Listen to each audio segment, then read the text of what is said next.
coaching carousel has officially begun after week 3 of the season. Poor starts are really going to cause that, and when you lose to a perceived far inferior in-state team that you schedule to improve your recruiting footprint, you're in big trouble. Old Dominion absolutely kicked the snot out of the Hokies in Blacksburg, being up 28-0 at half and ultimately winning 45-26. And that straw broke the camel's back, and now the question is, who's going to lead this program going forward? You know, I understand the irony of me wearing a James Madison shirt while I break this down. That's why I am.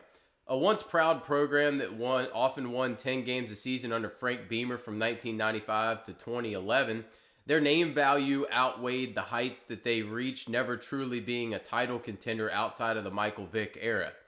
Speaking of Michael Vick, many are going to tout him as a realistic candidate for this job now that it's open, but with him being a new coach and at Norfolk State of all places, he's really not the right man for the job here.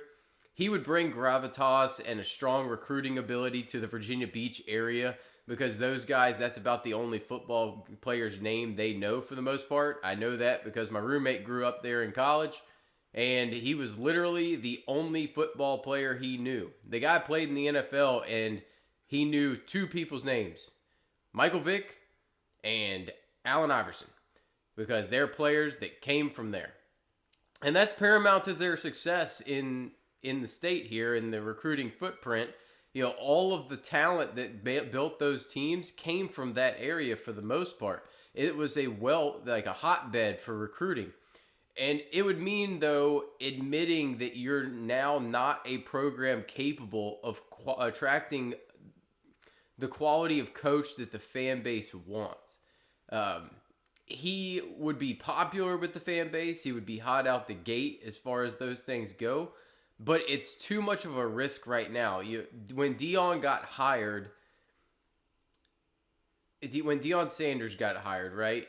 He has that same gravitas, but he already had established a winning culture and had won a ton, and he brought a lot with him. I don't know that Mike does that. He's a guy that I think eventually will be capable of leading this type of program, as long as he continues to put the time and effort in. But right now, it's just too early. The other natural name that's going to float around here is going to be Shane Beamer. And I think that's a pipe dream that really is going to require him to want to assume that mantle and the expectation that comes from his father's legacy here. More importantly to me, it would mean leaving a better job at South Carolina, which would be a poor decision on his part. Realistically, him coming to Virginia Tech is an opportunity that's going to be there for him down the road if he ultimately does fail with the Gamecocks. He could take his large buyout, sit on the sidelines for a few years, and the likelihood is this job's probably going to open up again, and he's going to be one of the calls on the list. So he's got pretty much any time he wants, he can get this job if he decides to do so. He will, however, float his name in this situation, and he's going to try to get a raise out of it. Ryan Silverfield of Memphis, he should be a candidate based on his resume, but I think he's out simply due to how poorly their last run with a Memphis coach went with Justin Fuente. He's now some kind of college football playoff advisor for the football board. You know, he even may not be the right fit here, given the lack of NIL rumors floating around and the funding. By comparison, we know that Memphis is a heavily funded program with that FedEx money coming in.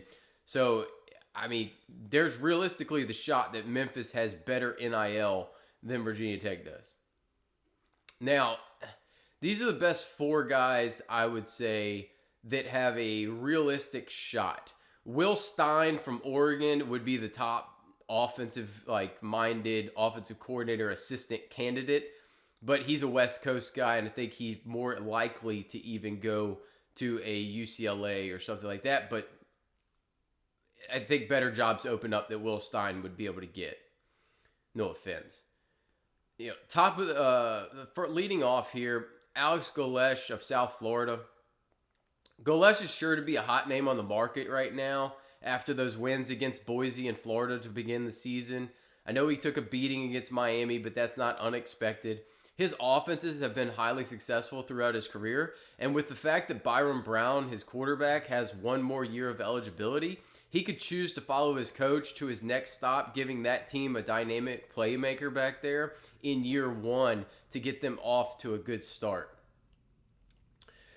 Second guy, if they go the P5 coordinator route, I think Shannon Dawson of Miami is the natural fit here, being in the ACC already and having the top offense in the country last season. He has another very good one this year, and his work with quarterbacks includes last year's top pick in the draft, Cam Ward, which is going to be a selling point for recruits and transfers alike. He's done good work with Carson Beck as well, kind of turning him around.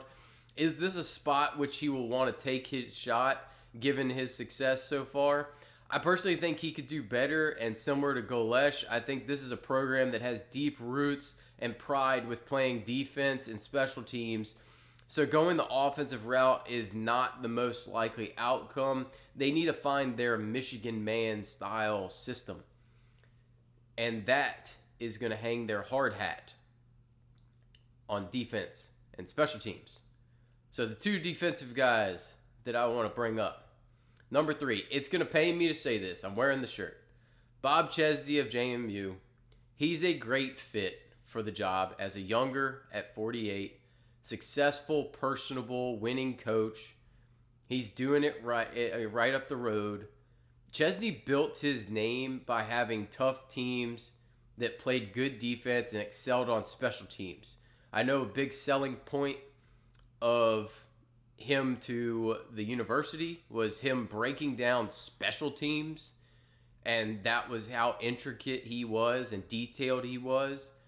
I think the Hokies are going to value this in this cycle. My question is not if the Hokies are going to come knocking up the street here, but rather if Chesney's going to want to take this call, as he was previously in the running for the Syracuse job while he was at Holy Cross, and his predecessor with the Dukes, Kurt Cignetti, took that Indiana team to the playoff in year one and took a great job. Each JMU coach to leave since Mickey Matthews has gotten a better job, and this is not a better job than Indiana because the funding and conference are significantly lacking by comparison. I think Chesney holds out for a massive payday at an SEC school, low end, albeit, or a Big Ten job eventually calling. Those things could happen if JMU can somehow put together 1 to 2 playoff appearances. They don't have to be runs. They just have to be appearances out of the G5. And they have that capability with the backing that they're getting. The best candidate, in my opinion, is Pat Fitzgerald, formerly of Northwestern. He's available right now. He's if you looked it up in a dictionary and looked up tough, hard-nosed brand of football, it's Pat Fitzgerald. There is extreme discipline for his teams, and it's something that this team has lacked for the past 15 to 20 years is discipline. Stupid penalties and lapses in judgment have cost them dearly for many years, and that's not going to fly under Fitzgerald. Given better athletes, he can get here by comparison to his alma mater. He could do great things to bring them back to prominence. He does bring baggage with him, given how his tenure with the Wildcats suddenly ended, because most people don't know that that's settled and pretty much gone away at this point. But the chance to have a high floor and big ceiling with the right offensive coordinator hire makes him undeniably the best coach for this job.